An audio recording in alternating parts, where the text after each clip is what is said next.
Empezamos estado de alarma, bienvenidos. Ya sumamos, y es triste decirlo, 37.000 personas fallecidas por el coronavirus. Claro, si ustedes le preguntan a Pedro Sánchez o si ven a los presidentes, se darán cuenta de que la cifra mengua, la cifra se reduce. ¿Por qué? Bueno, pues porque no suma la parte de las funerarias que le están informando en Cataluña, no suma la parte de las funerarias que le informan de la Comunidad de Madrid, no suma, por ejemplo, en los contagios, en otra medición, no suma los test rápidos, los test de anticuerpos. Bueno, es la chapuza a la que nos tiene acostumbrados. Pero bueno, vamos a explicar todo eso y vamos a explicar la desescalada. Madrid se queda fuera, se quedan fuera otros territorios, tampoco han entrado muchos territorios al 100%, le afecta a la Comunidad Valenciana, le afecta a un montón de territorios. Bueno, vamos a hablar de todo ello y vamos a ver qué es lo que está ocurriendo. Ya les adelanto, ahora vamos a entrar con todos los tertulianos, que nos han puesto al frente de la comisión que tiene que encargarse de reconstruir España, reconstruir sanitariamente y reconstruir económicamente. Número 1, Pachi López. Luego le buscan ustedes el currículum porque yo llevo unos cuantos años buscándoselo y no se lo encuentro. Número 2, un señor Enrique Santiago que es el responsable del Partido Comunista en España. Por cierto, una persona que estuvo trabajando con alguien a quien se apodó en Cuba, ¿vale?, el agente 007 de Fidel Castro. Si con eso vamos a tener reconstrucción, que baje Dios y lo vea. Empezamos.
El estado de alarma, señor Sánchez, es una herramienta que es útil mientras no exista una herramienta alternativa, y creemos que existe esa herramienta.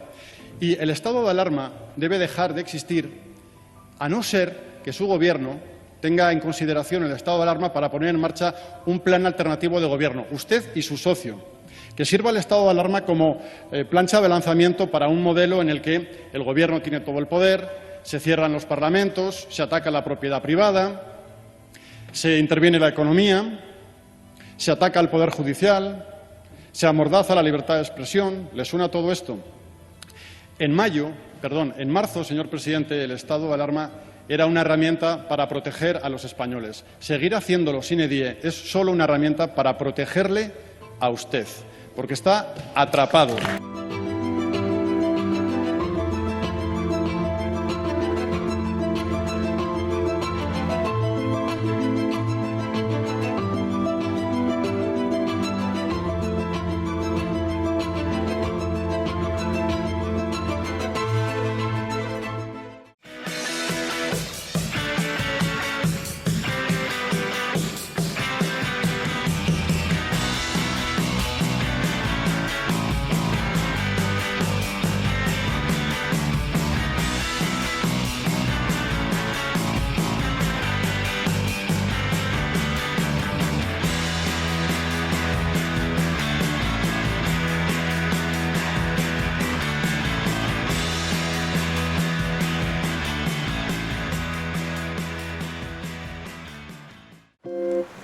Ya has aprendido lo básico, aunque no se te ha dado muy bien. Ahora que tienes el timón, tienes que tener bien claro el rumbo. Queremos ir a aquella isla que está a nuestra derecha. Además, el viento es favorable. Mire, señor Nauta, lo estoy haciendo yo sola. Señor Nauta, voy a cambiar de rumbo. Creo que es más fácil llegar a ese islote que tenemos a la izquierda. No te rindas, Inés Alejada. Ahora tenemos el viento en contra y no por ello tenemos que cambiar de rumbo. Sí, lo sé, pero en este rumbo tenemos el viento a favor. ¿Te ves preparada para seguir capitaneando este navío y asumir el mando? Estoy preparada para tomar mi propio rumbo. Con su ayuda conseguiré...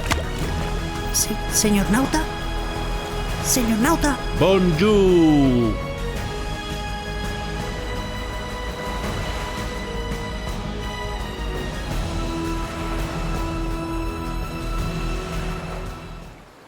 Bueno, pues lo que les comentaba, vamos a empezar ya. En esta alarma van a ver las declaraciones. Tenemos un presidente del gobierno totalmente convencido de que se ha hecho todo maravillosamente. Bueno, él sabrá entonces por qué tenemos la tasa de mortalidad más alta de todo el mundo, por qué tenemos una de las tasas de contagio más desbocadas de todo el mundo, por qué hemos tenido que empezar esta desescalada sin tener los test que tiene todo el mundo, por qué resulta que de las 5 grandes economías europeas vamos a ser la única que iniciamos la desescalada sin test masivos, pese a ser los que peores datos tenemos, por qué tenemos que entrar con todas las estadísticas manipuladas. Esto no es que lo diga yo, es que le han enviado los datos alterados a la OMS, la Organización Mundial de la Salud, a la OCDE, le han enviado los datos de test manipulados, les tuvo que corregir y desmentir en público la propia OCDE. Bueno, vamos a hablar de todo ello, vamos a hablar por supuesto de esas 37.000 víctimas mortales que llevamos ya. ¿Se acuerdan cuando un presidente del gobierno llamado Pedro Sánchez decía aquella frase de a lo sumo, si no hacemos bien las cosas, llegaremos a 10.000 contagios?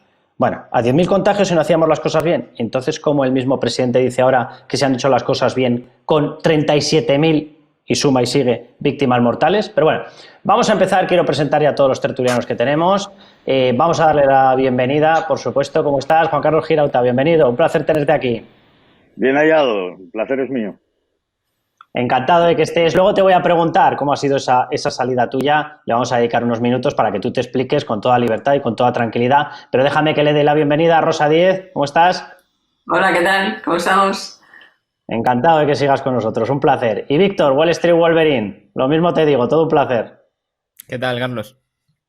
Bueno, pues antes de que se te atragante el último halo presidente, Juan Carlos, que les vamos a poner un trocito a nuestra querida audiencia para torturarla, para que vea, claro, cuando la gente está en su casa y dice, no puedo ir a trabajar, no puedo salir a pasear, mi negocio ya no vale nada, me han cerrado por decreto, no hay test, dice, pero aquí sale Pedro Sánchez y nos dice que todo está bien. Bueno, antes de que se nos atragante el polvorón, Juan Carlos, explica qué es lo que ha ocurrido, cuál fue ese posicionamiento de Inés Arrimadas, qué es lo que ha pasado con esa tramitación del estado de alarma y por qué decides tú y dices, mira, no es el proyecto en el que trabajamos tanto tiempo.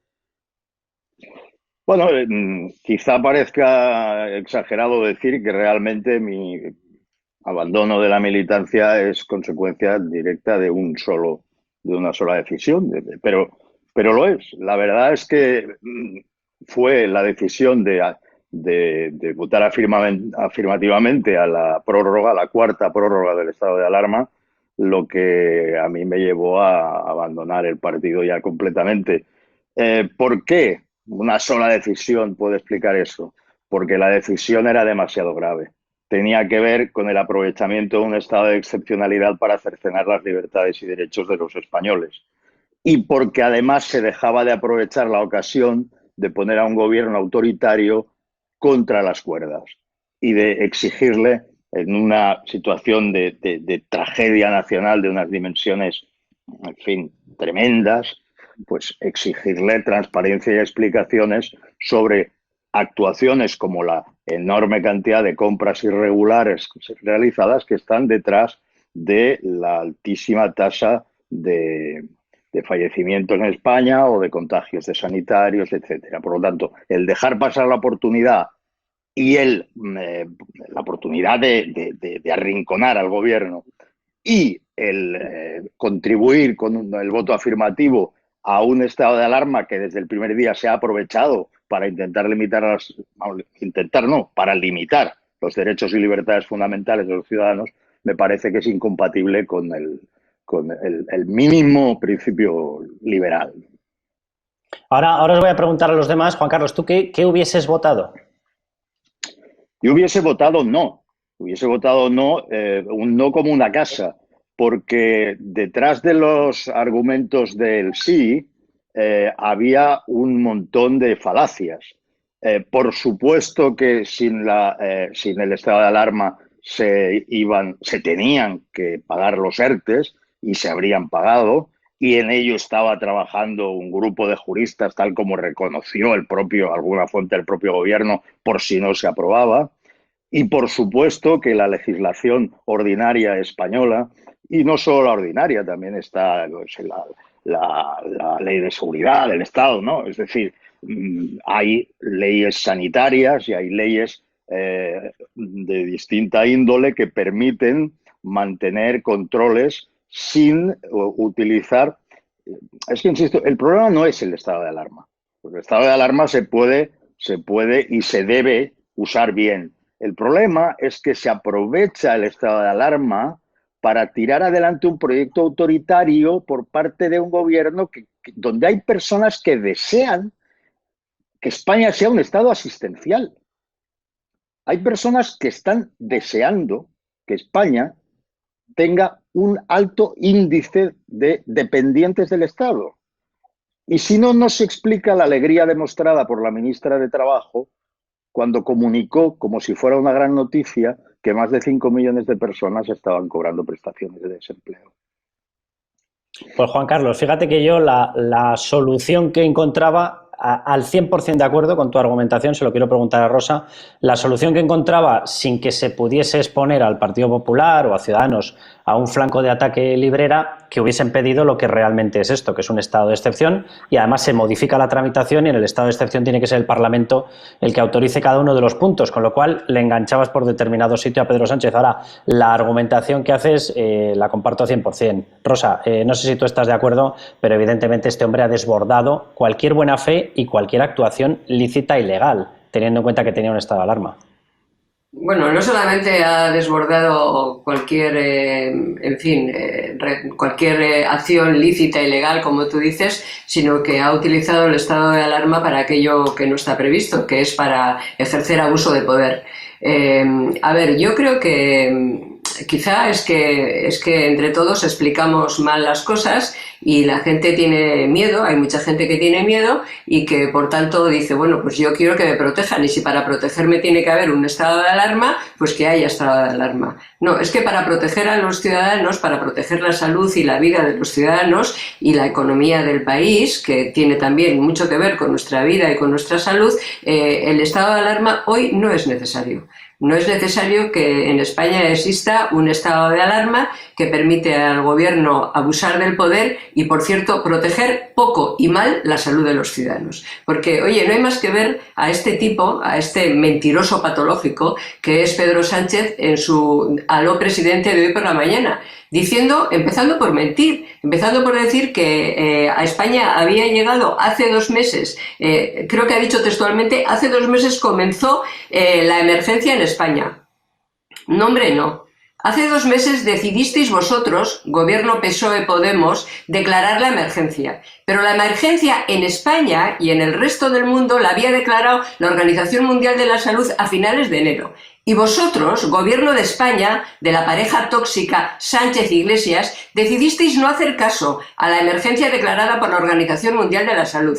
Y fuisteis vosotros que dejasteis pasar las manifestaciones del 8M, entre otras cosas, por intereses partidistas y sectarios, que declarasteis después el estado de alarma, cuando en España había ya decenas de muertos, cuando había miles de infectados. Vosotros, Sánchez e Iglesias, y todos vuestros correligionarios, sois los que habéis traído la muerte y la destrucción a España. Pero eso es lo que queréis proteger con este estado de alarma, que os permite que los ciudadanos estemos encerrados en nuestra casa, que la actividad económica esté paralizada, que cada vez haya, como decía Juan Carlos, más personas dependientes, millones de dependientes. Estáis construyendo un modelo de país que es un modelo de país poco libre, escondido entre sus miedos y sus desesperanzas, y que es el modelo de país, en fin, que os gusta a un psicópata como Pedro Sánchez y a un comunista o un bolivariano como Iglesias y la parte comunista de su coalición. Este es el panorama. Entonces, ¿por qué se mantiene el estado de alarma? ¿Porque haga falta para la salud y para la protección? No. Hay leyes ordinarias y extraordinarias, sin ser el estado de alarma, que permiten proteger y a la vez activar la economía y a la vez salir a la calle y a la vez disfrutar de nuestros derechos como ciudadanos. Pero el gobierno de Sánchez e Iglesias no quiere ciudadanos responsables, lo que quiere es súbditos obedientes. Y por eso mantiene el estado de alarma, para mantener esta situación. Y yo creo que hay que decirlo todos los días. Queremos proteger a los ciudadanos. Naturalmente que sí. No necesitamos el estado de alarma para proteger a los ciudadanos. El estado de alarma lo necesita Sánchez para organizar su escalada. No la desescalada de los ciudadanos, sino su escalada, la que le dicta Iván Redondo. ¿Qué hacer para salir de estas bien desde un punto de vista electoral? Hay que decirlo, porque esas decisiones cuestan vidas. Además, yo creo que los hechos de lo que va ocurriendo, luego vamos a hablar de esta persona, Enrique Santiago, puesto como número 2 de la Comisión Parlamentaria de Reconstrucción, una persona ligada a Cuba, ligada a dictadores y ligada al comunismo como esencia filosófica. El número 1, Patxi López. Patxi López es una persona con cabeza, perdón por la expresión, pero es así, con cabeza, con capacidad para llevar adelante este proyecto. Pero bueno, luego hablaremos de eso. Pero quiero que escuchemos, Víctor, frases de Pedro Sánchez, ¿vale? Ya acompaño, que acaba de dar otro dato, ha dado un dato, en el que dice que la tasa de crecimiento de infección diaria antes del estado de alarma, y dice que por eso era un triunfo su estado de alarma, antes del estado de alarma era de un 35%. Y dice, ahora, después del estado de alarma, soy un gran triunfador, ha hecho como el mago Andreu, se ha puesto la medalla, ha dicho, ahora estamos en el 0,27. Bueno, estamos en el 0,27, efectivamente, del ilusionismo del mago Andreu, porque la mayor parte de test que se están haciendo ahora son test rápidos y no se están contabilizando. Y luego, además, de verdad, una verdad de perogrullo, pero de perogrullo de humor negro. Claro, es complicado que cuando tú dejas desprovista a la población y va muriendo la gente hasta por las esquinas, esos muertos vuelvan a morir. Sí, efectivamente. Usted es el responsable de haber permitido que muera tal cantidad de gente que ahora ya no pueden figurar en las nuevas estadísticas. Claro, era complicado, ¿sabes? Ni en Guerra Mundial Z. Pero bueno, vamos a escuchar esa frase, Víctor, y quiero que nos lo comentes. Hace 2 meses que comenzó en nuestro país la emergencia sanitaria del COVID-19 y desde entonces el mundo entero ha sufrido una convulsión gigantesca, la mayor de un siglo, y el impacto ha sido hasta ahora aún mayor en 5 grandes economías occidentales que concentran el mayor tránsito de personas: Estados Unidos, el Reino Unido, Italia, Francia y nuestro país. En estos 2 meses de adversidad, España ha demostrado muchas cosas, sobre todo y ante todo sus enormes fortalezas. Con 6 de cada 10 enfermos curados, nuestro Sistema Nacional de Salud ha superado una prueba extrema, gracias a la capacidad y a la generosidad de sus profesionales. Pero nuestro sistema de seguridad también ha estado a la altura, igual que nuestras infraestructuras de telecomunicaciones, que nos han mantenido conectados y en situaciones también límite. Y como lo han estado también nuestras redes de producción y aprovisionamiento de alimentos. Y sobre todo, lo que ha marcado la diferencia ha sido la respuesta espléndida del conjunto de la ciudadanía de nuestro país. La ciudadanía efectivamente se ha comportado de una forma espléndida. De hecho, tiene unas tragaderas demostradas y acreditadas. Ahora, vamos a ver, ni es cierto que esto haya impactado en todos los países de forma igual, ni por lo más remoto. Ni es cierto que nosotros estemos en un pack de 5 economías, las 5 golpeadas por igual. Ni es cierto que nosotros tengamos, o sea, para empezar, tenemos prevista en estos momentos el triple de caída mundial en crecimiento, en dato de no crecimiento ya, por desgracia, según las estimaciones internacionales. Caemos el triple que la media mundial. ¿Cómo vamos a estar dentro de un pack común? Somos un puñetero desastre, hablando en plata, y el responsable de ese desastre es este señor, que cada vez tiene más tono curil, de verdad. Yo creo que lo que tenemos que ver es que si el propio Sánchez ha llegado donde ha llegado mintiendo, manipulando, siendo hipócrita, ¿por qué va a dejar de serlo? Realmente eso le ha hecho presidente, eso le ha permitido llegar lejos y se ha dado cuenta de que a su electorado le da exactamente igual que mienta, le da igual que manipule. O sea, realmente yo creo que él sabe que tiene unos votantes sin sentido crítico. Entonces, frente a eso, prioriza la propaganda frente a la verdad. El que me critique, nada, son bulos, son trolls, son bots rusos, y yo creo que él sabe perfectamente que a su electorado le da igual, le da exactamente igual. Hablamos de gente tan lobotomizada que literalmente se ponen la venda en los ojos y da igual la realidad, da igual los verdaderos datos, que yo creo férreamente lo que me cuenta el presidente. O sea, yo creo que al final estamos llevando una tendencia de lobotomización generalizada de la población a nivel mediático, a nivel político, y yo creo que es que hay mucha gente en España que no quiere ver la verdad. O sea, no la quiere ver. Y ese es el grandísimo problema, no querer ver la verdad. Bueno, pues vamos a ir pasando ya. Luego vamos a tener en el programa entrevista con Javier Maroto, se la va a hacer Javier Negre y veremos qué es lo que explica el Partido Popular de esa abstención que tomó y del rumbo que quiere darle a esa gestión. Ya ha avisado que el próximo estado de alarma, en caso de que se solicite otra prórroga, no se lo va a permitir. Bueno, ya veremos, porque yo tengo la sensación de que esto va en una desescalada tan fuerte que yo no sé muy bien si va a haber nueva petición, no lo va a haber, pero bueno, luego lo veremos. Os quiero preguntar por esta desescalada, por lo que está ocurriendo. Luego vamos a ver el testimonio de un responsable de unos restaurantes, de los Mellizos, hablando de cómo se sitúan ellos, porque les hacen las comunicaciones de mañana a las 9 de la mañana tienes que tener dispuesto el 50% del restaurante, y les hacen la comunicación a partir de las 11 de la noche. No pueden contratar gente, no pueden tener el alimento que necesitan para elaborarlo, no pueden tener las mamparas, no pueden tener preparado el servicio de limpieza para atender en el restaurante. Un desastre absoluto. Juan Carlos, ¿qué es lo que está pasando con esta desescalada? ¿Está controlada o esto es un desastre? Yo creo que a esta desescalada le ocurre lo que le ha ocurrido siempre a España, pero en este caso pues se nota más, que es la tremenda burocratización. Es decir, cualquier gestión que tenga que ver con la administración pública atraviesa por mil vicisitudes, y en el momento actual, si tú encima le añades el estrés, la presión de la pandemia y las semanas que llevan muchos negocios sin abrir, pues la cantidad de negocios que han cerrado, la incertidumbre sobre su financiación, la incertidumbre sobre las licencias, todo eso te conforma un marco bastante kafkiano. Es decir, fijaos que hay una considerable tendencia a aprobar medidas que han de entrar en vigor un lunes por la mañana, aprobarlas el domingo por la noche. De modo que se convierten en papel mojado hasta que se consigue interpretar y entender lo que se ha regulado. Hay, por lo tanto, un fondo de arbitrariedad que es lo habitual en este gobierno, a la que se añade la burocratización crónica del país. Hay un montón de irregularidades porque hay dentro del abuso, una de las caras del abuso de poder y de la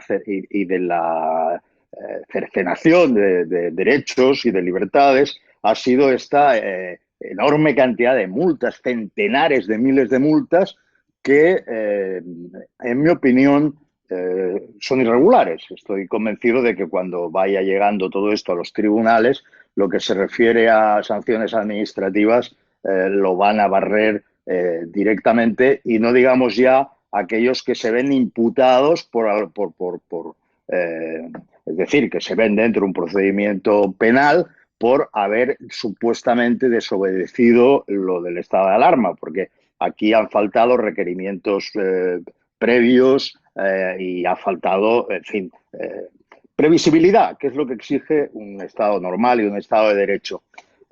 Si además tienes los mecanismos de censura que hacen que de censura en la práctica, ¿no?, que hacen que, en fin, ni sepas lo que realmente está pasando, ni exista un control parlamentario.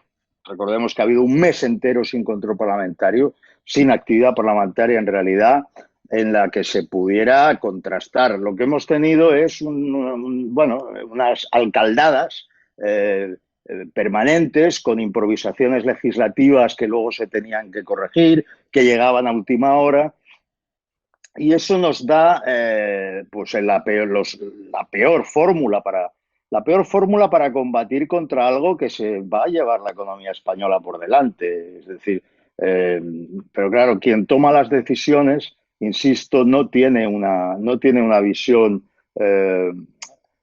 no tiene una confianza mínima en que la sociedad por sí sola, si tú le das el marco jurídico adecuado, por sí sola hace las cosas.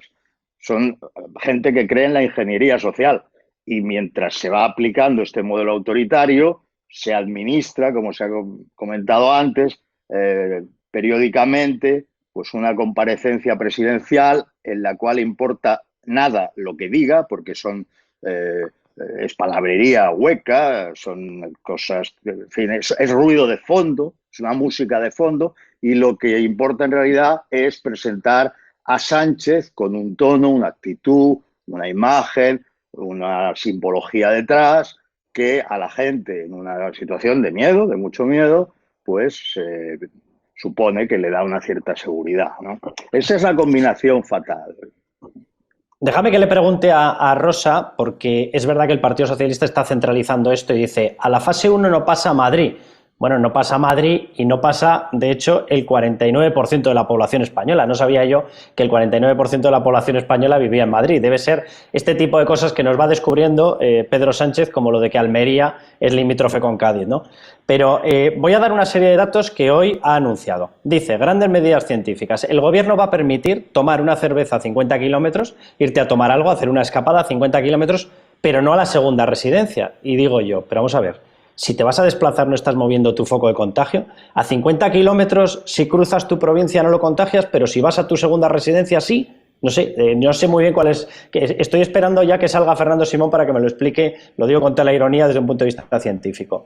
Luego, comunidades, dicen ellos, ¿no? El problema es Madrid. Bueno, pues para ser Madrid, resulta que tampoco sale la mayor parte de Andalucía, la mayor parte de Cataluña, la mayor parte de la Comunidad Valenciana, de Castilla y León y de Castilla-La Mancha, hasta sumar efectivamente el 49%, es decir, la mitad de la población española se queda en fase 1. Pero según el Partido Socialista y Podemos, la culpa la tiene Isabel Díaz Ayuso. ¿Esto cómo se come, Rosa? Bueno, es que el objetivo del Partido Socialista Obrero Español no es que España salga de la desescalada, no es combatir el virus, sino destruir al Partido Popular. Ese es el objetivo que no ha cambiado a pesar de que estamos en una situación tan crítica que incluso la gente más sectaria podría en este momento pensar, bueno, ahora lo importante es combatir el virus. No. Para el Partido Socialista, para Pedro Sánchez, lo importante sigue siendo destruir al Partido Popular. Esa es su idea de la democracia. Y esto se ve en toda la campaña, en fin, durante todos estos 2 meses, mientras se iba muriendo gente porque no se les dotaba de medios de protección, porque compraban mascarillas defectuosas, porque distribuían en los hospitales mascarillas defectuosas que a su vez contagiaban a más personas, porque se les negaban los EPIs y los test a los sanitarios. Bueno, durante todos estos meses que han provocado muertes, o sea, su incompetencia, la incompetencia del gobierno ha provocado muertes, seguían echándole la culpa al Partido Popular, a las comunidades autónomas dirigidas por el Partido Popular. Y ya lo último ha sido ayer, cuando después de que el gobierno decidiera, supuestamente el gobierno, que realmente lo ha decidido Iván Redondo, decidiera quién pasa a la fase 1, que realmente es la fase 2, porque la fase 0 es la fase 1, que es en la que estábamos hasta ahora, después de esa comunicación, el Partido Socialista hace un tuit echándole la culpa a Díaz Ayuso, a la presidenta de la Comunidad de Madrid, de que la Comunidad de Madrid se mantenga en fase 0. Si había alguien todavía que no se había dado cuenta de la enorme inmoralidad, de la enorme miseria humana que acompaña la acción del gobierno de España, pues ese tuit del PSOE lo dice todo. Estos del PSOE, que son los de chicas, nos va la vida en ello, hay que ir a la manifestación del 8M. Estos del PSOE, que son los que han comprado a empresas pantallas mascarillas defectuosas. Estos del PSOE, que no han dado test ni EPIs al personal sanitario, que por cierto, más de 45.000 están infectados, muchos de ellos se infectaron al principio, como no les protegieron e infectaron a otros ciudadanos. Estos del PSOE son los que ahora se permiten dar lecciones o intentar darlas a las comunidades autónomas. Sánchez dijo en una de sus a los presidentes, si lo recordáis, no oiréis de mi boca ni de nadie del gobierno una desautorización a ninguna comunidad autónoma. Se le olvidó decir que para eso ya tiene al PSOE. Entonces, esta táctica del gobierno de Sánchez es la táctica conocida, goebbeliana. Es una táctica goebbeliana de responsabilizar a la oposición de todo lo malo y luego repetirlo permanentemente. Como tienen la inmensa mayoría de los medios de comunicación a su disposición, la inmensa mayoría de los prescriptores de opinión a su disposición, eso es lo que están haciendo. Esto no es que sea miserable, solo miserable en términos humanos, en términos políticos, es que además yo creo que es de tribunales de justicia. Es decir, son incapaces, incompetentes, irresponsables, pero es que toda esa irresponsabilidad tiene consecuencias culposas. La incompetencia, la mentira, bueno, se juzga políticamente. En fin, la irresponsabilidad con consecuencias culposas, o sea, con muertes, se juzga ante los tribunales de justicia. Y estos son los que nos tienen que sacar de esta crisis. ¿Pero cómo nos van a sacar de esta crisis? Si nos han metido en esta crisis humana, en esta crisis sanitaria, en esta crisis política y en esta crisis económica. No nos van a sacar, entre otras cosas, porque quieren una España arruinada, con millones de españoles que esperen a fin de mes a ver si el papá Estado les paga la subvención, les da el dinero, prefieren ese modelo de país que el de las sociedades libres. Y no es, en fin, no es que nos lo estemos inventando, que yo lo esté diciendo por decir, es nuestra desgracia que se está probando cada día. Hombre, cuando tú metes, Rosa, y luego quiero que hablemos de esto, cuando metes a Dolores Delgado en la Fiscalía, cuando metes a una persona como el responsable máximo del Partido Comunista de número 2 en la Comisión de Reconstrucción, cuando metes de número 1 en esa misma Comisión de Reconstrucción a Pachi López, cuando vas intoxicando la abogacía del Estado, cuando vas intoxicando el CIS y metes a Tezanos, evidentemente tienes un plan y ese plan no es que funcione la cosa, eso es obvio. Pero le quiero preguntar a Víctor y quiero que veamos todos esto mismo que estamos diciendo en boca de un empresario. O sea, estos empresarios, un señor de la restauración, de los mellizos en este caso, de los restaurantes Los Mellizos, en Málaga, lo que quiere es poder generar riqueza. Por lo visto para ellos es malísimo. Lo que quiere es generar empleo, lo que quiere es dar un servicio, lo que quiere es que la gente llegue a su casa y tenga su nómina, que sea libre, en definitiva. Bueno, pues él explica la situación así. Hola, buenas noches, Carlos. Le llamo Ramón Montes, soy copropietario de Los Mellizos. Es una empresa de hostelería que tiene 8 restaurantes que está ubicado desde Marbella a Málaga. Pues decirle que estamos indignados con el gobierno. Tuvimos una reunión los hermanos que ya teníamos todo preparado para empezar ya con la fase 1, abrir uno de nuestros restaurantes y poquito a poco íbamos a ir abriendo cada 2 o 3 días abriendo un restaurante. Por ahora nos llevamos la sorpresa cuando terminamos la reunión que sale la tele, que Málaga no pasa de la fase, seguimos en la fase 0. Entonces, decirle al gobierno que por qué nosotros no podemos pasar a la fase, si la Costa del Sol está haciendo los deberes. La verdad que estamos haciendo las cosas bien y aparte el virus, ya sabemos que el virus es peligroso, pero lo tenemos casi controlado y es muy malo. Pero es que el virus que nos viene, como no abramos pronto, el virus va a ser mucho peor. Tenemos que empezar ya a ir abriendo poquito a poco, con todas las normas que nos mande el gobierno. Nosotros vamos a empezar, cuando empecemos, quitando la mitad de las mesas, con todo lo que nos mande. Pero es que si no va a ser una ruina en los hoteles, va a ser una ruina para toda la costa y para toda España. Tenemos que empezar a funcionar poquito a poco, todas las empresas. Y tenemos una oportunidad única en el mundo para demostrarle a toda Europa que estamos preparados aquí para que cuando pasen 2 o 3 meses puedan venir todos los turistas aquí. Y para eso tenemos que ya empezar, ya. Se lo pedimos por favor al gobierno, que tenemos que, si no, Es que si no vamos a desaparecer, decían 40.000, yo creo que van a desaparecer muchas más empresas, como no nos pongamos en marcha ya, se lo pedimos al gobierno, por favor. Y luego lo de los ERTE tiene que ser indefinido, como no sea indefinido va a ser la ruina del país total. Buenas noches, Carlos. Bueno, pues esto es lo que opina una persona que se juega su dinero por intentar crear empleo. Te añado a este testimonio, Víctor, la descripción de cómo estamos. Nosotros tenemos como país, tenemos que conseguir financiar en estos momentos 200.000 millones de deuda. Es una auténtica barbaridad. A esto le tenemos que sumar, o le hemos sumado ya, los 33.000 millones de cierre del año 19 con un déficit que nunca jamás se debería haber producido. Pero bueno, ahí estamos, con 200.000 millones. Mantenemos o mantiene este gobierno socialcomunista una reunión, unos contactos con el BCE. Y el BCE le confirma que le puede comprar 130.000 millones. Toma ya pedazo de cantidad. Hay que recordar que la ayuda que se nos hizo, el rescate, yo siempre le he llamado rescate, cuando llega el Partido Popular en época de Rajoy, estuvo rondando los 50.000 millones. Luego al final se acabó pidiendo menos, pero bueno, 50.000 millones viniendo de aquella crisis. Bueno, en estos momentos el BCE nos va a tener que comprar 130.000 millones. Momento en el que Nadia Calviño presenta el nuevo plan de estabilización, ante el plan de estabilidad, la actualización en Europa, y aparecen otros 110.000 millones más. Claro, o yo sumo mal, o 200.000 más 110.000 son 310.000. Esto tiene una pinta de rescate, huele a rescate por todas partes. No sé muy bien cómo salimos de esta, Víctor. A ver, respecto a todo esto hay una realidad que es imposible ocultarla. Una de dos. O se ajusta el gasto, se hacen recortes masivos para poder financiar esto, o se hace un expolio fiscal que destruye todavía más el tejido productivo. Además, lo que comentaba este señor yo creo que me parece bastante representativo, porque el mensaje que ha mandado el gobierno desde el principio a los autónomos, a las empresas, es que cerrara. O sea, realmente no ha habido facilidades para decir vamos a intentar que continuéis con vuestra actividad, os vamos a dar ayudas. No, lo que se daba era ayudas a cerrar. O sea, ¿qué se les hacía a los autónomos? A los autónomos les daba facilidades para que se dieran de baja, para que tuvieran el paro.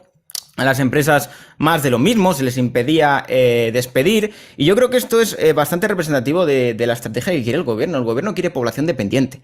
Población que sean boquitas agradecidas, que reciban esa subvención a final de mes y estén agradecidos. Yo creo que cuanto peor, ellos se crecen todavía más. O sea, al final yo creo que incluso ellos ven con buenos ojos esta crisis económica, porque al final les va a generar mucha más población dependiente, mucha más población que va a culpar a los ricos, a las grandes empresas, al mercado, al capitalismo, y esto, vamos, se les pone una situación perfecta, porque ellos se crecen en la incertidumbre, se crecen en la miseria.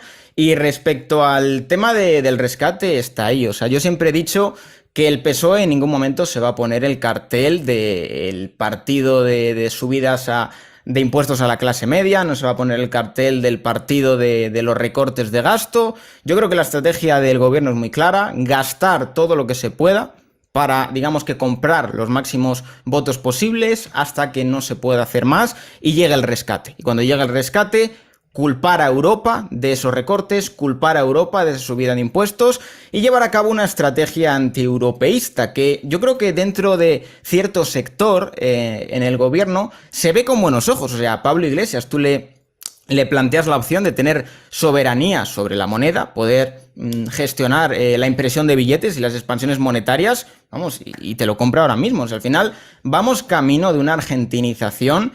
Y lo que comentaba, o sea, realmente tenemos un gobierno que frente a la miseria se crece. Entonces, ¿qué va a hacer? Fomentar la miseria, fomentar la población dependiente. Al final, el que existan emprendedores, el que la gente se pueda ganar la vida por sí misma es incómoda para el gobierno, porque no les hace verse como los héroes, les hace verse como prescindibles realmente.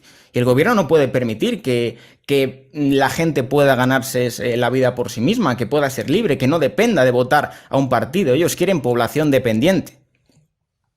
Bueno, pues vamos a ver, porque si hablabais de que este gobierno tiene una intromisión, una idea, un proyecto comunista, Rosa, Juan Carlos, Víctor, os invito a que veáis el vídeo que hemos preparado, porque ¿quién es el número uno? Bueno, pues el número uno de la Comisión de Reconstrucción es Patxi López. Vale, ahí podríamos hablar de su glorioso currículum. Pero es que si vamos al número 2 ya no hablamos de ningún currículum. Hablamos directamente de que es una persona relacionada con una dictadura, la cubana, comunista, que tiene él, entre sus honrosos cargos, el de ser o haber sido administrador de una sociedad que el número uno de esa empresa o de esa sociedad es el que está considerado o estaba considerado en época de Fidel Castro como el 007, como mi camiseta, el 007 de la dictadura cubana. Una persona del círculo más cercano de Fidel Castro. Ese señor, que es el responsable del Partido Comunista en España, ha sido elegido como número 2 de la Comisión de Reconstrucción. Aquí sí que meto ironía por un tubo, como todo el mundo sabe, basta con poner un gobierno comunista al frente de una economía para que la resucite. Sí, creo que no queda ni un piojo con capacidad económica. Es entrar un comunista y te cargas un país. Bueno, pues atención al vídeo porque esto es lo que nos va a guiar en la reconstrucción de España. Absolutamente. Yo absolutamente. O sea, Lenin, un señor que organizó un proceso revolucionario en un país que era prácticamente feudal. Era uno de los países en ese momento del mundo con más gente empobrecida, y fue capaz de la nada de organizar la construcción de un Estado alternativo. Pero pues francamente, eso es, yo me quito el sombrero. Si se dieran las condiciones que se dieron con Lenin, sí. ¿Tú te irías mañana no al Palacio de Invierno, sino al Palacio de la Zarzuela? Hombre, eso es lo que estoy preguntando. Sí, Lenin, indudablemente. ¿Sí? Si se dieran las condiciones que ¿Y haríais indudablemente, lo mismo que hicieron los Lenin con el zar? Si se dieran las mismas condiciones, por ¿Lo supuesto. liquidaríais? Bueno, eso ya depende de lo que surgiera, cómo se pusiera, ¿no? Este es el programa de actuación del señor que va a codirigir nuestra reconstrucción. Un adulador, un ensalzador de una dictadura que en todas sus distintas variables es responsable de 100 millones de muertes en todo el planeta. Rosa. Mira, hoy es el Día de Europa, aunque no hemos hablado de ello, ¿no? Hoy es el Día de Europa y entonces, para contestarle a este comunista, secretario general del Partido Comunista que codirige España junto con Sánchez, yo quiero pedir, por lo menos a quienes nos estén escuchando, recordarle que el Parlamento Europeo, en septiembre del año pasado, aprobó una resolución que no es de obligatorio cumplimiento para los Estados miembros, pero que es una recomendación de carácter político con más de 500 votos a favor, el único órgano democrático de la Unión Europea elegido directamente por los ciudadanos, una resolución en la que recuerda que el nazismo y el comunismo son los dos regímenes totalitarios, en la que recuerda que hay Estados miembros en los que tanto el nazismo como el comunismo están prohibidos como ideología, en la que recuerda que sigue habiendo calles y plazas en las que se ensalzan a los dirigentes comunistas, porque dice esa resolución, el nazismo se juzgó en Nuremberg. Pero los crímenes del comunismo, crímenes contra la humanidad, millones de muertos, dice la resolución del Parlamento Europeo, todavía no han sido juzgados. Bueno, pues ese comunismo es el socio de Pedro Sánchez. Ese comunismo no solo está en la comisión parlamentaria de vicepresidente, sino que es el comunismo que orienta la política que se está haciendo en España. Sé que hay gente que me estará escuchando que creerá que estoy exagerando. Esa es la realidad. Esa es nuestra realidad. ¿Estáis diciendo que va a haber rescate? Oye, cuando vayan a pedir el rescate, esos europeos que han vivido, muchos de esos países de la Unión Europea, la tragedia del comunismo, esos europeos que nos alertan sobre los crímenes de lesa humanidad que cometieron los comunistas, saben que en el gobierno de España los comunistas, los nombres de los comunistas no solo están en las calles y en las plazas de España, sino que están en el gobierno de España. O sea que, ojo, a ver en qué condiciones van a rescatar a España. Juan Carlos, ¿qué te parece la comisión de reconstrucción para llevarnos a Lenin? Pues mira, me parece terrible. Yo que a estas alturas tengamos que sufrir a este tipo en un organismo tan importante para nuestra recuperación, yo francamente pues creo que hay muchos motivos para la depresión y para la tristeza. Es decir, Lenin no solo fue un agente alemán que fue enviado para promover la rendición de Rusia en la Primera Guerra Mundial. Lenin no solo fue un inútil que vivió de su madre hasta que estuvo en el poder.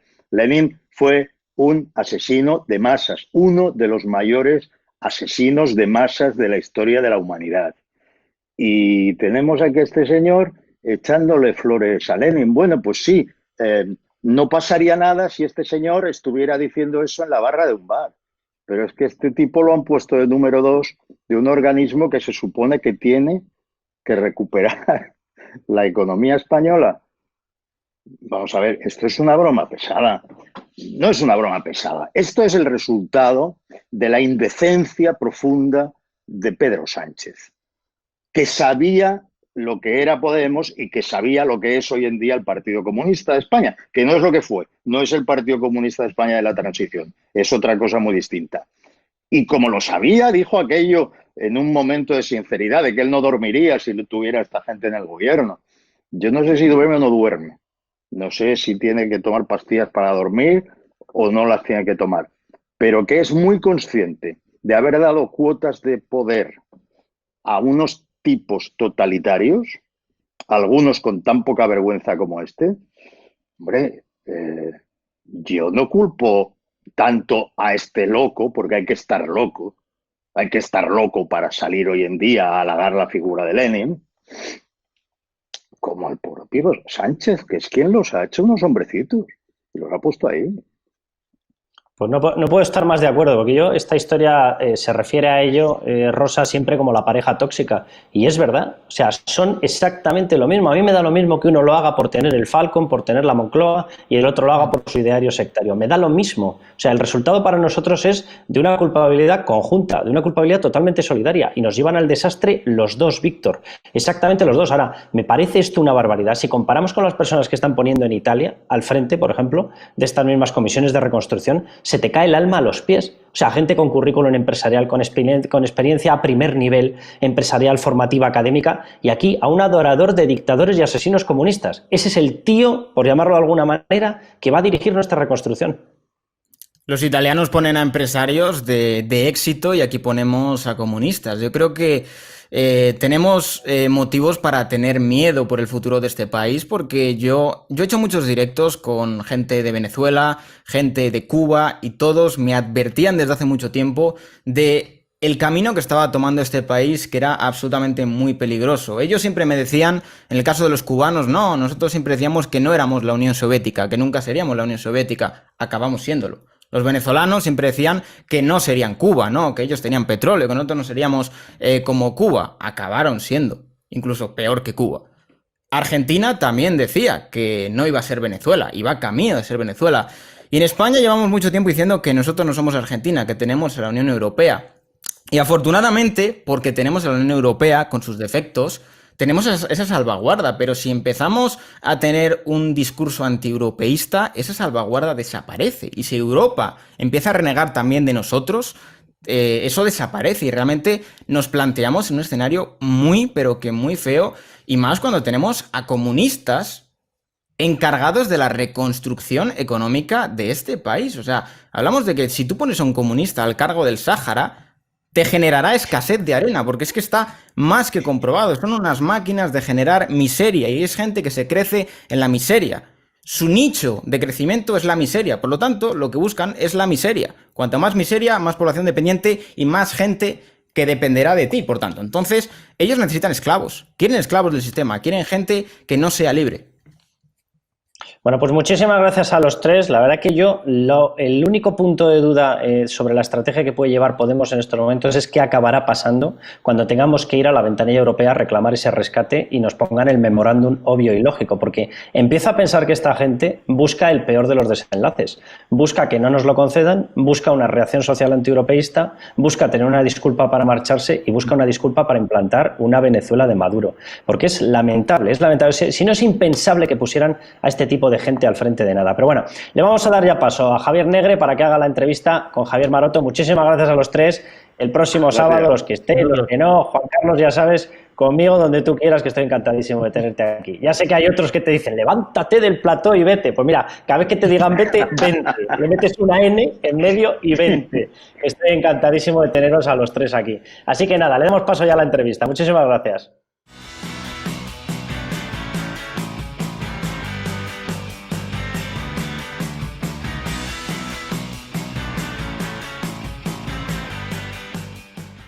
Muy buenas noches a todos. Estamos con el invitado especial de esta semana del Saturday Night que lidera Carlos Cuesta cada sábado. Y estamos ya con Javier Maroto, el portavoz del PP en el Senado, el vicesecretario de Génova, en una semana en la que el PP ha sido noticia, ha estado en boca de todos por la decisión de Pablo Casado de abstenerse a esa prórroga del estado de alarma. Una decisión que parece ser que no ha contentado ni a la derecha, ni a la izquierda, ni incluso dentro de su partido. ¿Qué tal está Javier Maroto? ¿Cómo se encuentra? Bien, muy bien, Javier, muchas gracias. Bueno, yo creo que Es una situación compleja y lo primero que tenemos que hacer es explicar cuáles eran las opciones que tenía el Partido Popular, cuáles son realmente las opciones que tiene España. Después de 2 meses de estado de alarma, porque en marzo, efectivamente, el estado de alarma era para proteger a los españoles, era algo necesario. Después de 2 meses en el que el Gobierno ha pedido varias prórrogas, tenemos 3 escenarios diferentes. El primero de ellos es salir del estado de alarma de forma inmediata, es decir, acabar con el estado de alarma sin más. Eso es lo que han pedido Vox, Esquerra Republicana y Junts per Catalunya, que son los partidos que han votado que no. Por diferentes razones, los catalanes lo han hecho para montarse su propio estado de alarma y Vox para abandonar el estado de alarma. Lo que sucede si abandonas el estado de alarma es que todo el mundo puede volver a la normalidad y eso en este momento, todavía en materia sanitaria, es un riesgo. Ese es el escenario 1. El otro escenario extremo es el del Partido Socialista, Ciudadanos y Podemos. Lo que han hecho esos 3 partidos es decir, nos mantenemos en el estado de alarma. ¿Qué sucede en España, a diferencia de otros países? Que lo que ha sido, lo que en otros países puede ser normal, aquí tenemos un gobierno que utiliza el estado de alarma para colarnos permanentemente medidas que no pertenecen al estado de alarma. La más evidente ha sido meter a Pablo Iglesias en el CNI, pero hay otras, como por ejemplo que los ocupas que se metan en la casa de uno se pueden empadronar encima en tu casa para cobrar ayudas. Son medidas que se están aprobando. Y hay una posición intermedia, no sé si Javier, si me oyes bien, ¿me estás escuchando bien? Te oigo bien. Sí. Primero quería excusar a la audiencia porque hay problemas evidentes de conexión y para aclarar dónde estás. Estás en el pueblecito de Segovia donde te empadronaste, la izquierda te acusó de haberte inventado ese empadronamiento, que tú ibas a estar viviendo en Madrid. Pues no, lo tenemos en Sotosalvo, en un pueblecito a 1 hora de Madrid, rodeado de vacas y con evidentes problemas de conexión porque a la España vaciada hay que darle más recursos para esa banda ancha, para esa wifi, para que haya mejores conexiones. Por lo tanto, la audiencia, disculpar que no es problema ni de Javier ni mío, sino un problema de conectividad, pero aún así hemos querido tener, porque el audio se escucha bien, perdonar el grano de la imagen. Vale. Bueno, pues entonces, con esas dificultades, como decía, entonces tenemos una opción. Los que votan no es dejar el estado de alarma de forma inmediata. Los que votan continuar con el estado de alarma están respaldando a lo que hace Sánchez directamente con ese estado de alarma en el que, además de medidas sanitarias, está toda la carga ideológica de Podemos ahí metido. Y hay una tercera vía, que es la vía intermedia, yo creo que es la vía equilibrada, que es lo que llamamos el plan B. ¿Qué significa esto? Que se puede dejar el estado de alarma si existen medidas alternativas para ello. Y resulta que sí existen medidas alternativas como ha propuesto el Partido Popular. Entonces, nuestra posición no es abandonar el estado de alarma y dejar a todo el mundo como si aquí no pasara nada, y no es tampoco soportar y apoyar al Gobierno en su estado de alarma, que ya hemos advertido que es nefasto para las libertades, pero también para la propia sanidad y economía del país. Si hablamos de un plan B, si hablamos de un plan en el que con las leyes que existen en España se pueda tomar medidas de confinamiento, de distanciamiento social y de restricción en parte de la economía, pues entonces estaremos en un estado democrático donde el Gobierno tiene que volver a rendir cuentas en el Parlamento y donde no se puede aprobar todo por decreto, aunque la carga sanitaria y la carga económica son evidentes. Es el plan B. Existe un plan B en España que no pasa ni por salirse de golpe del estado de alarma, como proponen Vox y Esquerra, ni tampoco en mantener el actual estado de alarma, que es un coladero, como quiere Pablo Iglesias y que Sánchez y Ciudadanos en este caso han apoyado. Pero Javier, preguntarle, hemos leído titulares del Mundo como supuestamente varones y dirigentes del Partido Popular atacaban off the record a Pablo Casado por esa abstención. ¿Ese fuego amigo del PP es real? Usted, que está en contacto con todos los territorios como vicesecretario del PP, ¿se lo cree o ve una filtración interesada para desestabilizar el liderazgo de Pablo Casado en una semana muy importante donde se pueden jugar muchos votos, porque ese posicionamiento del PP ha llevado a Vox a tratar de rentabilizarlo políticamente para cazaros algunos votantes? Sí, yo creo que también esto hay que explicarlo. No se puede abandonar el estado de alarma en España ahora mismo sin plan B. Es decir, votar que no ya está, como ha propuesto, como digo, en esta coincidencia Vox, Esquerra y Junts per Catalunya, pero por cosas distintas, sin mezclarlas. Pero ese no, o sea, si mañana sale no directamente, el país no tiene ninguna posibilidad para impulsar pues, las medidas de control de la movilidad y de la propia salud pública que muchos de esos propios varones del Partido Popular están solicitando. Hay territorios como Castilla y León o como Andalucía donde los propios presidentes autonómicos están diciendo, por favor, que no pasen estas ciudades ni siquiera a la fase 1. Entonces, votar no directamente es un elemento de riesgo, pero quedarte en el estado de alarma de Sánchez también lo es. Por eso estamos hablando de un plan B, que significa dejar el estado de alarma, pero articular las medidas para permitir que nadie esté en una situación de riesgo. Voy a poner un ejemplo. Mejorar o adecuar nuestra ley de salud pública, porque esa ley de salud pública es la que permitió, por ejemplo, vuelvo a la Comunidad de Castilla y León, al presidente Mañueco realizar confinamientos de algunas poblaciones antes de que Sánchez despertara y se diese cuenta de que el estado de alarma era una opción. Es decir, se puede tener medidas de seguridad y de salud pública y de protección económica fuera del estado de alarma, pero hay que construirlas. Es el plan B que propone el Partido Popular.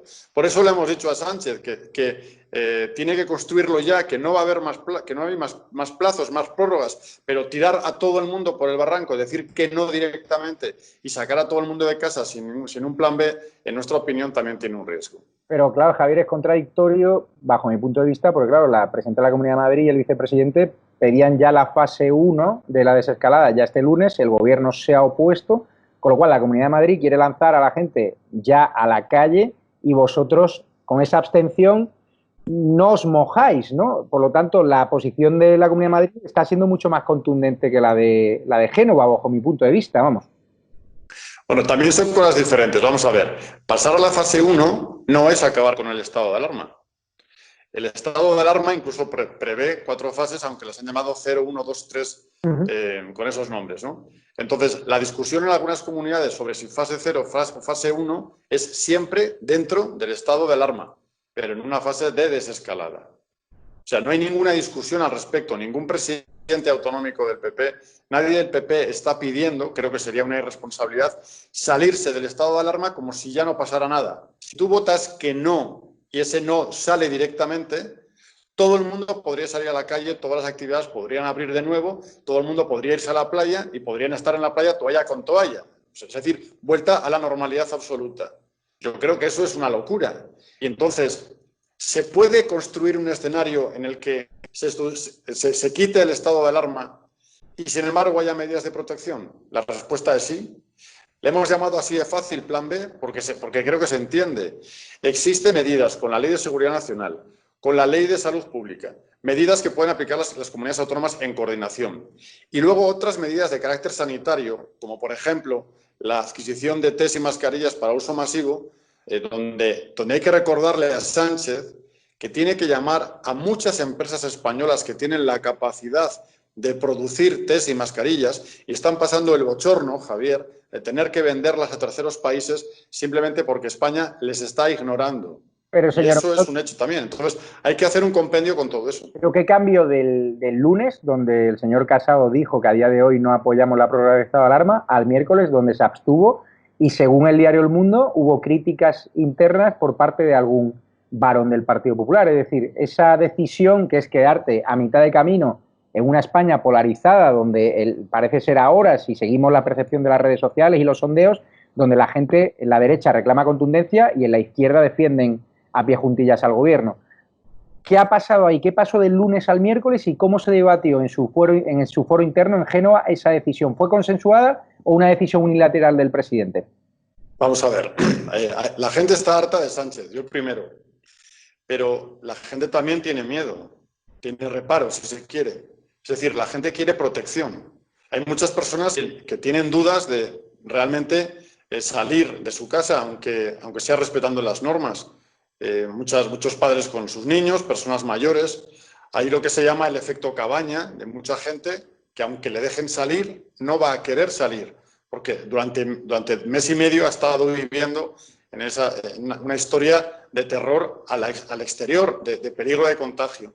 Entonces, el debate que tenemos en el Partido Popular no es sí o no, es decir, al estado de alarma. No es nos quedamos como quieren Iglesias y Sánchez o nos salimos, si votamos que no y no hay nada intermedio, no hay nada creado en medio, nos salimos y entonces todo a la normalidad.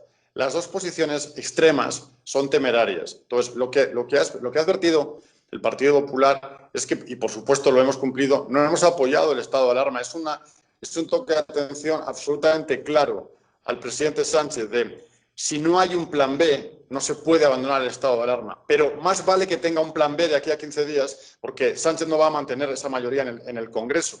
Es más, si Ciudadanos no hubiese apoyado el estado de alarma, Sánchez tendría que ver ya la inmensa necesidad de tener un plan B. Y Javier, me apoyo en un dato que es objetivo. Ningún gobierno de Europa, ninguno, no hay ninguna excepción, ha mantenido el estado de alarma más de 2 meses, como quiere Sánchez. Es decir, la anomalía está en España, la anomalía está en el presidente Sánchez. Pero claro, ahora la posición de Ciudadanos les aleja un poco de la fórmula de España Suma. ¿Usted cree que ya Ciudadanos ha entregado directamente a Sánchez cuando habla directamente la señora Inés Arrimadas de poder pactar incluso los presupuestos? ¿Temen de que esos pactos se puedan extender a la Comunidad de Madrid y que puedan hacer a Aguado presidente o al señor Juan Marín en la Junta de Andalucía presidente? ¿Hay ese miedo en Génova o no? Mi opinión es que no. Y la justificación es la siguiente. Ciudadanos no tendría que apoyar a Sánchez solo, tendría que apoyar a Sánchez con Iglesias dentro. Es decir, Ciudadanos tendría que dar el apoyo a las políticas de Iglesias, que desgraciadamente estamos viendo que es quien manda. Es decir, el hecho de que Sánchez se haya tragado con patatas colocar a Iglesias en el CNI en la letra pequeña de un decreto para curar la enfermedad, pues demuestra la capacidad de influencia que tiene Iglesias sobre Sánchez. Inés Arrimadas lo sabe perfectamente y yo no veo a Inés Arrimadas apoyando indirectamente a Pablo Iglesias y a sus políticas. Vamos, Ciudadanos nació para 2 cosas que comparte ahora con el PP. La primera, para combatir el independentismo, y la segunda, para combatir el populismo. Y no hay nada más populista que la ranciedad del programa de Pablo Iglesias, ese comunismo intentado, envuelto en celofán para el año 2020, pero que es las viejas recetas de siempre, ¿no? Entonces, no veo a Inés Arrimadas apoyando a Pablo Iglesias dentro del gobierno de Sánchez. Y como Sánchez no va a soltar el lastre de Iglesias en ningún caso, pues yo no veo esa posibilidad. Creo que Inés Arrimadas ha hecho una posición que ha tenido sus bajas en Ciudadanos de darle 15 días de plazo, pero es una medida, en mi opinión, puntual y que no tiene más recorrido ni se puede trasladar a otros gobiernos. Volviendo a la desescalada, ¿no le parece temerario que la Comunidad de Madrid haya pedido iniciar el lunes esa fase 1 cuando la directora de Salud, que dimitió el pasado jueves, se fue precisamente porque decía que la Comunidad de Madrid no estaba preparado para ese escenario? Bueno, no he seguido exactamente la parte interna de la Comunidad de Madrid. Lo que he leído en los medios es que Ciudadanos tenía una posición dividida. Por ejemplo, el vicepresidente de la Junta de Castilla y León está pidiendo que ni siquiera las capitales de Castilla y León pasen a la fase 1 y, sin embargo, ese mismo partido en Madrid, que ha tenido, desgraciadamente, por volumen de población, más contagios, Ciudadanos allí en Madrid lo estaba pidiendo, que es la parte del gobierno que ha pedido la fase 1, ¿no? Bueno, yo creo que hay que hacer una explicación transparente de qué es lo que se pide y por qué en cada caso. Y, en segundo lugar, hay que saber jugar muy bien las cartas del equilibrio entre salud pública y economía. Es verdad que no hay economía si no estamos sanos, pero también es verdad que la economía cada semana que pasa se resiente más y es un problema para millones de familias, millones de autónomos, muchísima gente, ¿no? Ese equilibrio es el que tienen que encontrar cada uno de los gobiernos en función de su situación y siempre con el visto bueno de los técnicos. Esta sorpresa en la Comunidad de Madrid, bueno, pues yo creo que ha sido perfectamente explicada por el Gobierno de la Comunidad de Madrid y estaremos a ver qué posición definitiva se adopta allí. ¿No cree que este estado de alarma se parece más a un estado de excepción donde se están vulnerando derechos fundamentales, como se están quejando muchos ciudadanos e incluso colectivos, fuerzas y cuerpos de seguridad del Estado? ¿Se parece más a ese estado de excepción o no? Esa es precisamente la queja que hemos manifestado. Eso es lo que lleva a nuestra posición de buscar una vía alternativa, el plan B. Javier, si Sánchez fuera un presidente normal, el estado de alarma, si solo tuviese medidas de carácter sanitario y en lo económico estuviesen acertando, no sería un problema que se alargase en el tiempo y que Calada pasase en estado de alarma. No sería un problema eso.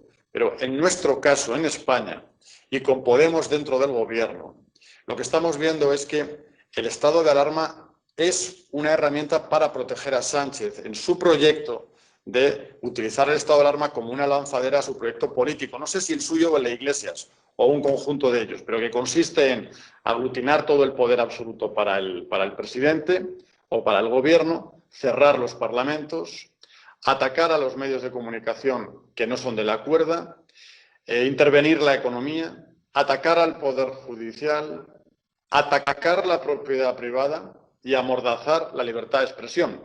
Eso no es un estado de alarma y eso tampoco es un país con salud democrática. Y eso es lo que nos lleva a decir, cuidado, porque en España el gobierno, aprovechando una crisis sanitaria, está utilizando una herramienta que es el estado de alarma para revolver el sistema que hemos tenido hasta ahora, un sistema de democracia consolidada y de separación de poderes, etcétera, ¿no? Por eso estamos diciendo, plan B inmediato. Hay que proteger a la gente en materia sanitaria y económica.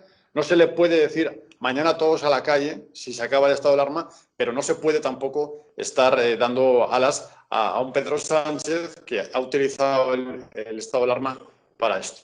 Javier, leo un titular de Voz Populi del viernes. El gobierno excluye a Madrid de la fase 1 sin aclarar qué criterios incumple. Moncloa oculta los criterios técnicos y los expertos que deciden la desescalada. ¿Ustedes ven una clara intencionalidad política a la hora de discriminar a la Comunidad de Madrid frente a otras comunidades que ya sí van a entrar en la fase 1? Más que atacar a la Comunidad de Madrid, creo que hay una estrategia de Moncloa de utilizar esta crisis en vez de para aliviar la crisis sanitaria y la crisis económica, para atacar al Partido Popular y para allanar a la oposición.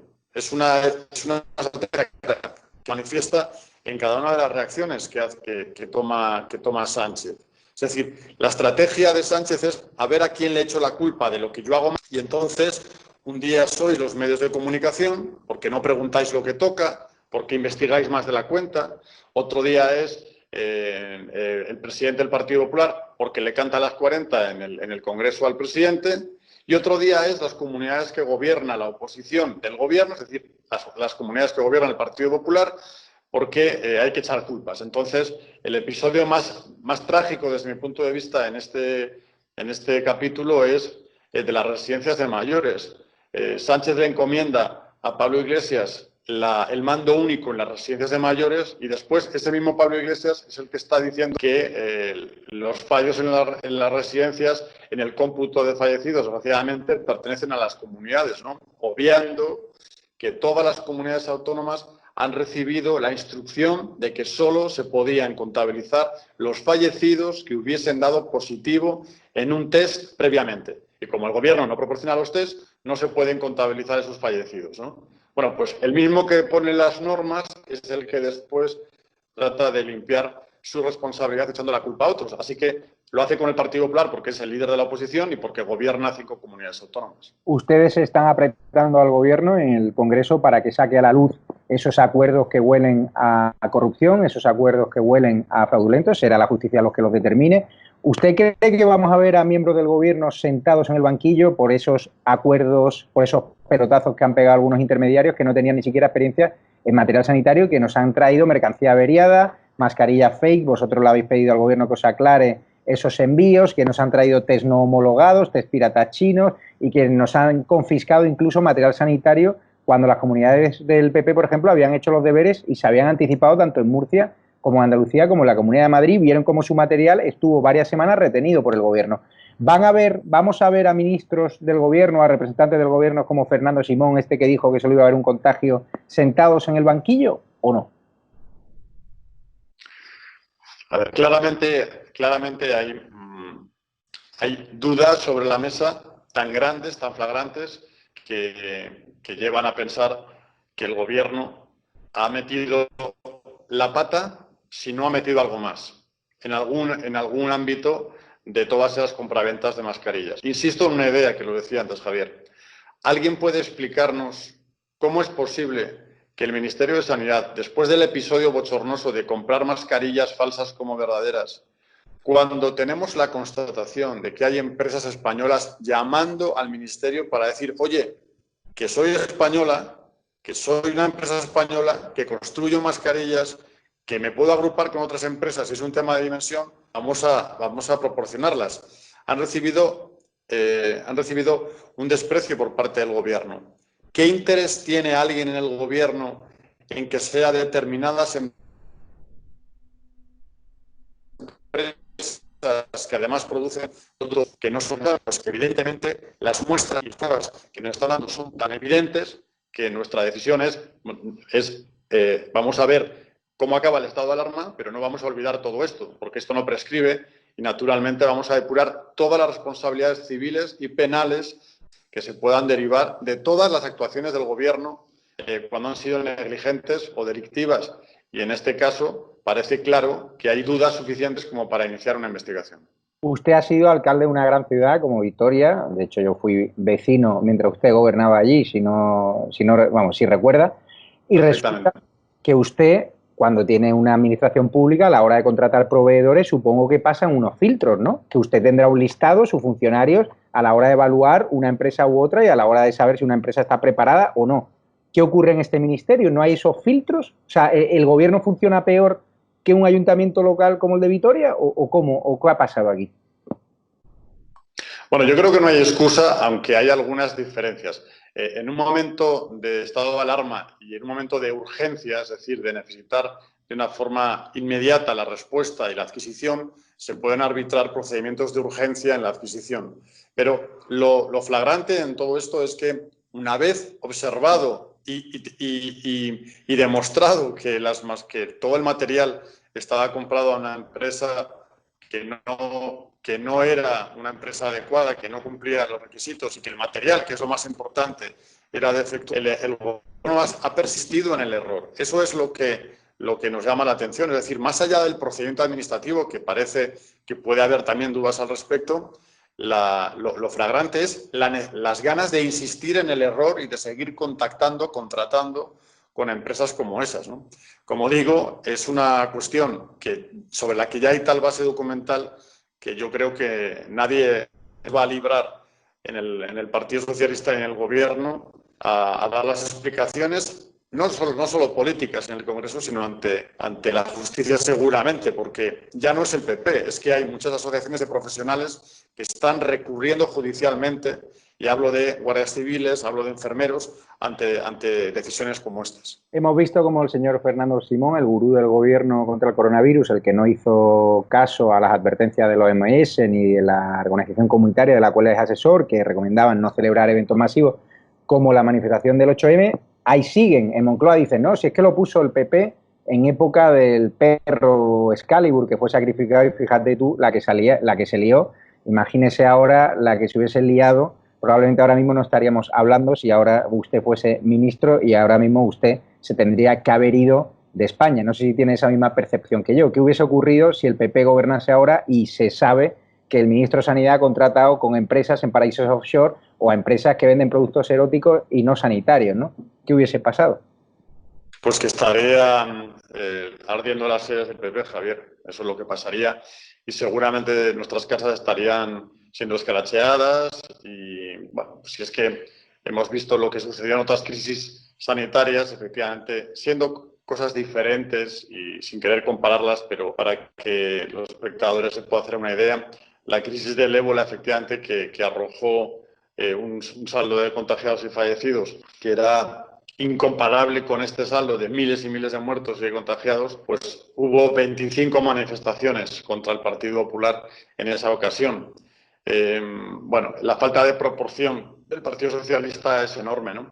Pero no solamente en los hechos, sino también en las declaraciones. Hoy hemos visto al señor Simón que bueno, seguramente es un profesional como ha copado un pino y ha tenido una trayectoria impecable Yo no sé si él sabe que está cubriendo un espacio que no le corresponde cuando hace declaraciones políticas. Cada vez que sale él, no sale un político. Cada vez que se quema él, no se está quemando un miembro del gobierno. Pero también creo que debería observar que esa manera tan distendida de llevar las ruedas de prensa, haciendo comentarios que parece que son broma, pues la gente no lo toman como broma, ¿no? Y el caso de que el exceso de muertos puede ser derivado o puede ser ocasionado por un gran accidente de tráfico que a lo mejor él no ha visto, pues claro, la gente no se lo toma a broma. Decir que hay 5.000 muertos en un accidente de tráfico, pues como no ha habido 60 autobuses que se han caído por un barranco, pues la gente dice, pero bueno, ¿por qué me hace bromas? Porque está hablando en ese tono, ¿no? O sea, estamos en una situación muy compleja y no admite ese tipo de cosas. O sea, contestando directamente a tu pregunta con una frase, si el PP hubiese estado en el gobierno con esta crisis, España hubiese visto cómo la izquierda sale en armas, saltándose el confinamiento, para atacar las sedes y los domicilios del PP, porque va en las señas de identidad de una izquierda que cada vez es más reaccionaria en España, o mejor dicho, los líderes políticos de la izquierda cada vez son más reaccionarios en España. ¿Cree que el señor Simón debería haber dimitido o Moncloa debería haber cesado? Si usted hubiese sido su jefe, ¿le habría cesado ya por errar en los cálculos, en todos los cálculos, en los test rápidos, que no hay que hacérselo a determinados profesionales sanitarios? Hemos visto que somos el país con mayor contagiados entre profesionales sanitarios porque el gobierno no quiso hacer acopio de ese material sanitario antes de tiempo, cuando se lo pedía la OMS. ¿Usted ya la habría cesado? Bueno, yo lo que creo es que no hay que escurrir el bulto. O sea, la responsabilidad de todo lo que ha pasado en la crisis sanitaria es del gobierno de España y de su presidente en primer lugar. Es decir, cuando un técnico tiene un error de cualquier tipo, el que asume la responsabilidad es el político. Eso sucede también, como decías, en cualquier ayuntamiento. Si falla el sistema de saneamiento, no van a echar la culpa a los vecinos al técnico de vía pública, sino al alcalde o al concejal delegado del área de vía pública, ¿no? Pues esto es exactamente igual. Por tanto, no tratemos de buscar el chivo expiatorio en un técnico del Ministerio de Sanidad, porque la responsabilidad de lo que ha sucedido por delegar en técnicos equivocados o por ponerlos a hacer las declaraciones públicas o por mirar para otro lado, y mientras estaba el doctor Simón hablando del coronavirus, los del gobierno estaban diseñando el lema del 8M, que era lo importante, pues el que tiene que asumir la responsabilidad es el gobierno, no los técnicos. Los técnicos también, pero es el gobierno. Yo niego la mayor. No se trata de buscar la cabeza de turco en un técnico, sino en depurar las responsabilidades por arriba. Javier, el líder de Vox, Santiago Abascal, el miércoles pasado deslizó la opción de promover una moción de censura. Ellos dicen que debería tocarle al Partido Popular, al principal partido de la oposición, al señor Pablo Casado. ¿Ustedes manejan ese escenario? Si Vox decide promover una moción de censura, ¿qué va a hacer el Partido Popular ahora que esa abstención está siendo utilizada por Vox para decirle a sus votantes que el PP no es contundente con el gobierno del bulo? ¿Van a apoyar esa moción de censura? ¿Van a apoyar esas manifestaciones cívicas en coche que está impulsando Vox o no? A ver, primero voy a contestar a esta parte. Vox vota que no. Si nos salimos del estado de alarma hoy, inmediatamente España vuelve a la normalidad que había en enero. La pregunta es, ¿estamos preparados para ello en materia sanitaria? Yo creo que no. Por eso, no es votar que no es echar a Sánchez, ni es ganarle la batalla a Sánchez. La batalla hay que ganársela a la pandemia y, evidentemente, hay que conseguir que la herramienta que tiene el Estado no sea, como decíamos antes, una herramienta que como un subterfugio lo utilice para otros objetivos. Pero el no, sin más, sin plan B, es un riesgo para la salud pública de mucha gente. Dicho esto, de la misma manera que Vox explica de una forma, en mi opinión, demasiado facilona lo de votamos que no y los que no voten que no están con Sánchez o son cómplices de Sánchez, sin explicar la necesidad de ese plan B de utilizar otras leyes para permitir el distanciamiento social, como decía antes, con la moción de censura, en mi opinión, les pasa lo mismo. Es decir, si yo digo, hacemos una moción de censura contra Sánchez, pues miles o millones de españoles van a venir conmigo. ¡Qué bien! Vamos a hacer una moción de censura contra Sánchez. Hombre, yo tendría que explicarlo todo. Creo que Vox tendría que explicarlo todo. ¿Para qué sirve una moción de censura? La moción de censura sirve para cambiar al presidente del gobierno. Bien que lo sabe Sánchez, que la utilizó para eso. Entonces, para hacer una moción de censura hacen falta dos cosas. Una, un candidato que tenga el apoyo de los demás, y dos, la mayoría absoluta antes de presentar la moción de censura. O al menos obtener esa mayoría absoluta en el Congreso de los Diputados en la votación. Primera de las cuestiones, el líder que vaya en la moción de censura. Mire, es evidente que el Partido Popular lidera el espacio del centro-derecha en número de diputados. No tengo tan claro que Vox y Ciudadanos estarían dispuestos a unirse para esta moción de censura con el Partido Popular, porque ya hemos visto lo que nos costó al Partido Popular sumar a Ciudadanos y a Vox en diferentes gobiernos autonómicos. Lo que costó montar el gobierno de Andalucía, que por la actitud de unos y otros casi se queda Susana Díaz allí. Lo que costó montar el gobierno de la Comunidad de Madrid y lo que ha costado hacer alcalde Almeida, por cierto, extraordinario alcalde.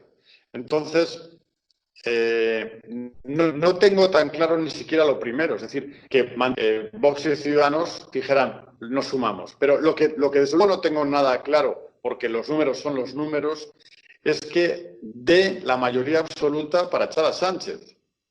Y esa mayoría solo hay que sumarla. PP más Ciudadanos y Vox no da mayoría. Es necesario, por tanto, si queremos cumplir el objetivo de la moción de censura, si queremos hacer otra cosa distinta, entonces puedes hacer un show, puedes hacer un debate en el Parlamento. Pero yo sí quiero una moción de censura. Cualquier español que esté oyendo eso, cuando oyen hablar de moción de censura, se creen que es para echar a Sánchez. Entonces yo les digo, uno, me gustaría que tanto Arrimadas como Abascal dijeran, mañana firmamos debajo de Pablo Casado. Espero que no entremos en el circo de otra vez. No, me pongo yo para que tú me votes, todo eso, que ya vimos en algunos gobiernos. Y segundo, no suman los tres partidos por una razón, porque ya lo hemos explicado en muchas elecciones. Votar divididos en las elecciones lo que hace es que se pierdan muchísimos diputados y que aunque haya más votantes de centro-derecha que de izquierda, no tenemos más diputados que la izquierda. Entonces, hoy PP más Ciudadanos y Vox no suman para obtener la mayoría absoluta. Y como yo no me creo que el PNV o Esquerra Republicana nos vayan a votar, pues entonces los que dicen hagamos una moción de censura para echar a Sánchez simplemente no están contando toda la verdad. Y es que faltan diputados para hacerlo. ¿Pero van a apoyar las manifestaciones cívicas en vehículos que está impulsando Vox para los próximos días o no? De gobierno de dimisión. Mire, eso es como si le preguntan a Vox si va a apoyar la gente que sale a aplaudir en los balcones cuando hay homenajes a los sanitarios. Yo creo que en este momento cada ciudadano es libre de hacer lo que considere oportuno. Y yo creo que lo que necesita en este momento el país es entender exactamente que algunas de las propuestas que se hacen desde la política no son lo que parecen. Y yo no es que lo quiera denunciar, solo lo quiero contar. Cuando hay partidos que en España hablan de hacer una moción de censura a Sánchez, ellos saben que eso no se puede hacer porque no suma. Sin embargo, siguen con el raca-raca. Si no lo haces tú, lo hago yo, y si no lo hacemos el martes. PP más Ciudadanos y Vox no suman para hacer una mayoría absoluta. Yo las mociones de censura las hago para echar al presidente. Si queremos hacer una moción de censura para hacer un debate, entonces no engañemos a la gente y digamos que queremos hacer un debate duro contra Sánchez, porque al acabar el debate, Sánchez va a seguir siendo presidente del gobierno. A mí me gusta decir las cosas claras y esta es tan clara como esto. Preguntarle, Javier Maroto, usted es abiertamente homosexual, ha hecho por la causa LGTBI más que mucha gente que vive de subvenciones públicas, más que de determinados colectivos. ¿Usted cree que ahora con la crisis del coronavirus esos recursos que van destinados a lo que Vox llama chiringuitos de feministas radicales o de feministas más moderadas o chiringuitos como Vox denomina, que no es un adjetivo que yo ponga, a los colectivos LGTBI que reciben también fuertes subvenciones, cree que esos recursos, que se debe cerrar el grifo a esas subvenciones para que vaya más dinero a las pymes, a los autónomos y a realmente a las personas más vulnerables o no? ¿O hay que Vamos a ver. Otra vez es una pregunta trampa, no porque la hagas tú, sino porque la cuentan así. La palabra chiringuito implica inmediatamente cerrarlo. Claro. Ya está. Por tanto, no importa si es para colectivos LGTB, si es para colectivos de agricultores o si es para colectivos de amas de casa. Si es un chiringuito de agricultores, habrá que cerrarlo. Si es un chiringuito de amas de casa, habrá que cerrarlo. Si es un chiringuito de LGTB, habrá que cerrarlo. Entonces, la pregunta no es si hay que cerrar los chiringuitos, que la respuesta es sí. La pregunta es cuál es la eficacia que tienen cada una de las partidas que se da desde el Gobierno a determinadas partidas en la defensa de determinados intereses. Y yo creo que hay que ser extraordinariamente escrupuloso, ¿no?, en este sentido. Pero no todas las partidas que se dan a los agricultores son chiringuito, ni todas las que se dan para la defensa de la libertad o de las opciones sexuales en España son chiringuitos. Hay de todo. Entonces, lo que hay que hacer es depurar y pasar el peine a todo lo que hay ahí, como diría Esperanza Aguirre, quitar las mamandurrias, ¿no? Pues esto es lo que hay que hacer, pero en todos los colectivos, en todas las opciones, empezando por el Gobierno. Yo lo primero que haría es pasarle el peine al Gobierno. Allí sobran ministros, como a patadas. Es evidente que están sobredimensionando una estructura de la Administración que es en este momento completamente incompatible con el momento que va a vivir España en lo económico. Javier, muy brevemente, porque hay evidentes problemas de conexión, ¿usted cree que Sánchez, que es el experto en resiliencia, al que han matado ya varias veces civilmente dentro del PSOE, dentro de Ferraz, y ha sobrevivido a todo, ¿crees que ya esta crisis del coronavirus le va a dar la puntilla y que no va a sobrevivir con un rescate financiero del que hablan, con una crisis económica sin precedentes, con miles de muertos que nos están ocultando las cifras reales? ¿Usted, si tuviese que hacer una hipótesis, usted cree que Pedro Sánchez el año que viene, por este mes, será presidente del Gobierno o no? Bueno, no soy amigo de hipótesis. Yo creo que si el conjunto de españoles aprecia que tenemos el peor presidente de la democracia en el peor momento de la historia de la democracia, pues no deberían apoyarle, no deberían votarle y desde luego no deberían respaldar. Pero hemos visto de todo en nuestro país y hemos visto una izquierda que además, como sabe eso, está dispuesta a la manipulación como regla general en materia de comunicación y en todo lo que tenga que ver con el tejido asociativo en nuestro país. Entonces, ellos son conscientes de sus... ellos son ineficaces, no son tontos. Ellos son perfectamente conscientes de que lo han hecho mal, de que han mentido, de que les han cazado en las mentiras. La última más evidente es cuando Sánchez falseaba los rankings internacionales, cuando todo el mundo veía que no es así. Entonces, como son conscientes de ellos, utilizan la mejor herramienta que tiene la izquierda, que no es la gestión económica, ni mucho menos, sino la manipulación en la información. Y hay medios de comunicación perfectamente alineados en esa estrategia. Depende de cuántos españoles puedan percibir la realidad y no el mundo irreal que les cuenta el Gobierno y algunos medios, pues depende de eso, ¿no? Exactamente. Pues muchas gracias, Javier Maroto. Destacar la labor parlamentaria que está haciendo usted en el Senado, una Cámara que usted le está dando más visibilidad, que está poniendo contra las cuerdas al presidente del Gobierno, Pedro Sánchez, que está presentando iniciativas parlamentarias. Yo creo que de su llegada al Senado se está prestigiando más la institución, se le está dando mucha mayor actividad, una Cámara que pagamos todos los españoles y a la cual algunos partidos querían incluso cerrar. El Senado, claro que sirve, lo vimos con la aplicación del 155 y, por lo tanto, darle la enhorabuena por ese trabajo como portavoz en el Senado y desearle que el Gobierno, que se llena la boca de hablar de la España vaciada, que en las ruedas de prensa habla Pedro Sánchez de que la conectividad en España sea brutal, pues lo hemos visto durante esta conexión. En la zona donde está usted hay evidentes problemas de wifi, así que a ver si el presidente del Gobierno y a ver si usted le coge esta grabación y se la pone directamente en Moncloa para que al menos en su zona, en toda la provincia de Segovia donde está, arreglen, ¿no?, la conectividad, porque la calidad era evidente que es manifiestamente mejorable, así que este presidente del Gobierno que se comprometió con la España vaciada sea un compromiso real. Muchísimas gracias, Javier. Un abrazo enorme, Javier, gracias a ti. Un abrazo fuerte y un saludo a los espectadores. Muchísimas gracias por vuestro apoyo y seguimos con una entrevista a Antonio Escotado. Cerramos ya el programa especial del Saturday Night de Estado de Alarma. Muchas gracias por seguirnos, gracias a Carlos Cuesta y a los demás contertulios de la mesa virtual. Y en nada empezamos la entrevista con Antonio Escotado y con Jano García. Un abrazo fuerte y mañana más.